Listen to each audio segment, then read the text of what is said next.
Viewers আসসালামু আলাইকুম। Sadia's kitchen with Barishal থেকে আপনাদের সাথে আছি আমি সাদিয়া। তো আপনারা কেমন আছেন? আশা করি আল্লাহর রহমতে ভালো আছেন, আমিও ভালো আছি।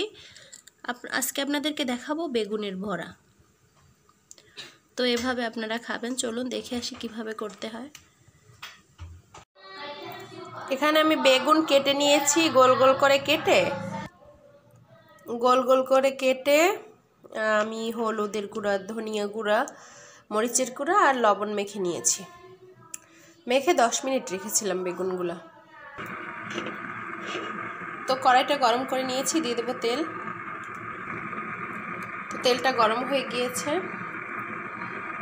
এখন দিয়ে দেবো আমি বেগুনগুলো, একটা একটা করে দিয়ে দেবো।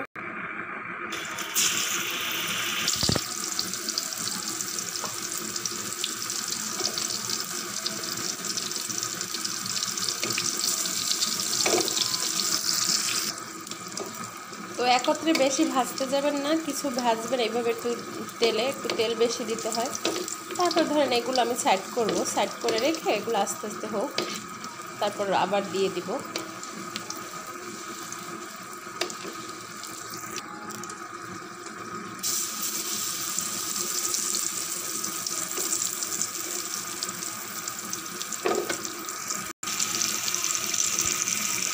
দেখুন দিয়ে দিয়েছি আবার। তো এবার একটু উল্টে দিব। আপনারা কম তেল দিয়েও করতে পারবেন, কিন্তু কম তেল দিয়ে করলে হয় কি, এটা দেখা যায় পুড়ে যায়, লেগে যায়। আর অল্প অল্প যদি দিয়ে করেন তাহলে দেখা যাবে আপনি বুঝতে পারবেন, ভাজতে সুবিধা হবে। তো আবার আমি দিয়ে দিব।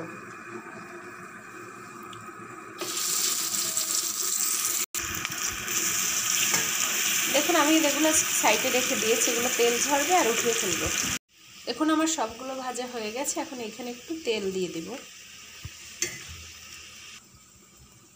আর এখানে নিয়েছি পেঁয়াজ, তো আমি পেঁয়াজের সাথে একটু মরিচের গুঁড়ো দেব, হালকা হলুদের গুঁড়া দেয়াই আছে, এবং মেখে নেব।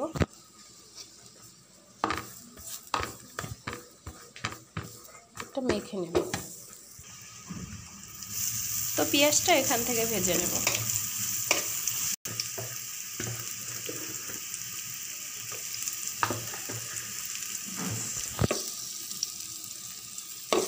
এবার নেড়ে চেড়ে বাদামি বাদামি করে এর সাথে মিলিয়ে দেব।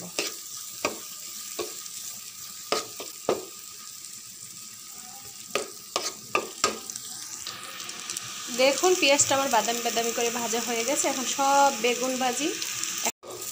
তো এভাবে পোলাওয়ের সাথে এগুলো ভাতের সাথে খেতে খুবই মজা, যাদের রুচি কম তারা খেতে পারবেন। তো যদি আমার রেসিপিটি ভালো লেগে থাকে তাহলে অবশ্যই সাবস্ক্রাইব করে পাশে থাকবেন, লাইক কমেন্ট করবেন।